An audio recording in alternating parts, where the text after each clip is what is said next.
Subscribe করুন cooking tube by Natasha অ্যাপি চ্যানেলকে আর বেল আইকন বাটনে ক্লিক করুন লেটেস্ট রেসিপি সবার আগে দেখার জন্য। আসসালামু আলাইকুম, হ্যালো ভিউয়ার্স, আবারও ফিরে এলাম নতুন আরেকটি নাস্তা রেসিপির সাথে। ঘরে থাকা সামান্য উপকরণ দিয়ে আপনারা এটা তৈরি করে নিতে পারেন আর হঠাৎ পার্টির জন্য খুবই জলদি আপনারা এটা তৈরি করতে পারেন। আশা করি আলু দিয়ে তৈরি এই মজাদার নাস্তা রেসিপিটি আপনাদের ভালো লাগবে, আর ভালো লাগলে অবশ্যই লাইক, কমেন্টস এন্ড শেয়ার করুন। চলুন শুরু করা যাক।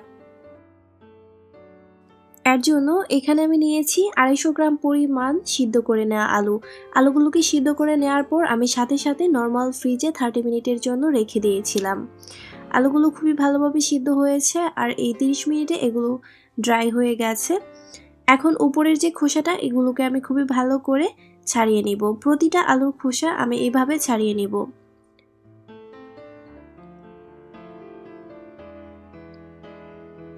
আলুর খোসাগুলো ছাড়িয়ে নেওয়ার পর আমি গ্রেটারের মধ্যে এগুলোকে এইভাবে গ্রেট করে নেব।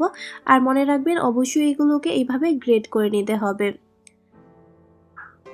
এখন এর মধ্যে দিয়ে দিচ্ছি 1/4 টিস্পুন পরিমাণ গোলমরিচের গুঁড়া, 1/2 টেবিল স্পুন পরিমাণ চিলি ফ্লেক্স, স্বাদমতো লবণ, 2 টেবিল স্পুন পরিমাণ গলানো বাটার।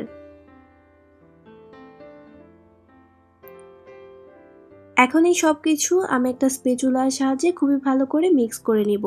চিলি ফ্লেক্সের পরিমাণটা আপনাদের স্বাদ বুঝে অ্যাডজাস্ট করে নেবেন।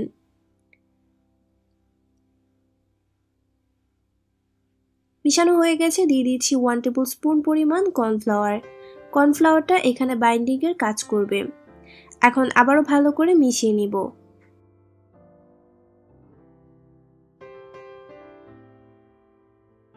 সবকিছু ভালোভাবে মিশানো হয়ে গেছে। এখানে নিয়েছি আমি এরকম একটা পাইপিং ব্যাগ, আপনাদের কাছে এরকম ব্যাগ না থাকলে জিপলক ব্যাগও নিতে পারেন। এর মধ্যে আমি আলুর ব্যাটারটাকে ভরে নিয়েছি। এখন নাইফের সাহায্যে এইভাবে নিচের অংশটাকে কেটে নিব। আর কাটা হয়ে গেলে আমি লক্ষ্য করুন একটি পার্চমেন্ট পেপারের উপর এরকম লম্বাটে শেপ করে নিয়েছি। এরকম করে আমি প্রতিটা ফাঁকা জায়গা রেখে রেখে লম্বাটে শেপ করে নিব। সবগুলো আমি করে নিয়েছি। এখন এগুলোকে আমি 30 মিনিটের জন্য নর্মাল ফ্রিজে রাখবো। সো ফিরে আসছি 30 মিনিট পর। এদিকে একটা প্যানের মধ্যে নিয়ে নিচ্ছি 2টা পাউরুটি। আমি টোটাল 4টা পাউরুটি নিব। মিডিয়াম হিটে এগুলোকে আমি হালকা টোস্ট করে নিব। আজকে আমি ফ্রেশ ব্রেড ক্রাম্ব ইউজ করব। 3 থেকে 4 বার এভাবে উল্টিয়ে পাল্টে নেওয়া হয়ে গেলে যখন এটা অনেকটা ক্রিস্পি হয়ে যাবে তখন এগুলোকে উঠিয়ে নিব। আমি আরও 2টি পাউরুটি নিয়ে নিয়েছি। পাউরুটির যে নিচের অংশটা সেটা আমরা অনেক সময় ফেলে দেই, ফেলে দেওয়ার কোনো দরকার নেই। এটাকেও আমি টোস্ট করে নিচ্ছি। তারপর এগুলোকে আমি ব্লেন্ডারে গুঁড়া করে নিব। আমি সবগুলো ব্লেন্ডারে গুঁড়া করে নিয়েছি, আমি দেখিয়ে দিচ্ছি। গুঁড়া করার পর এগুলো এরকম হয়েছে। এখন এগুলোকে একটা সাইডে রেখে দিব। 30 মিনিট পর আমি ফ্রিজ থেকে এগুলোকে বের করে নিয়েছি। 30 মিনিটে এগুলো ভালোভাবে সেট হয়ে গেছে। এখন এগুলোকে আমি এইভাবে কেটে নিচ্ছি আর প্রতিটা সমানভাবে এইভাবে কেটে নিব। একইভাবে আমি সবগুলো কেটে নিয়েছি। একটি বাটির মধ্যে নিয়ে নিচ্ছি 2 টেবিল স্পুন পরিমাণ ময়দা। এর মধ্যে আমি দিয়ে দিব টোটাল 6 টেবিল স্পুন পরিমাণ পানি। এখন সবকিছু ভালো করে মিশিয়ে নেব। খেয়াল রাখতে হবে যাতে কোনো রকম লাম্পস না থাকে। মিশানো হয়ে গেছে, মিশ্রণটা এরকম হয়েছে। এখন একটা একটা এইভাবে ময়দার মিশ্রণের মধ্যে দিয়ে দিব। এইভাবে ভালো করে উল্টিয়ে পাল্টিয়ে তারপর এক্সট্রা যে ময়দার মিশ্রণ সেটাকে ঝরিয়ে এভাবে ব্রেড ক্রাম্বের উপর নিয়ে নিব। তারপর এইভাবে সবকিছু ভালো করে কোট করে নিব। একটু চেপে চেপে কোট করে নিতে হবে। এরকম করে আমি প্রতিটা কোট করে নিব।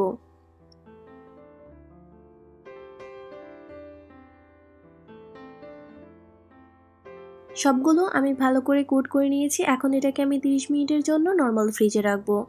সো ফিরে আসছি 30 মিনিট পর।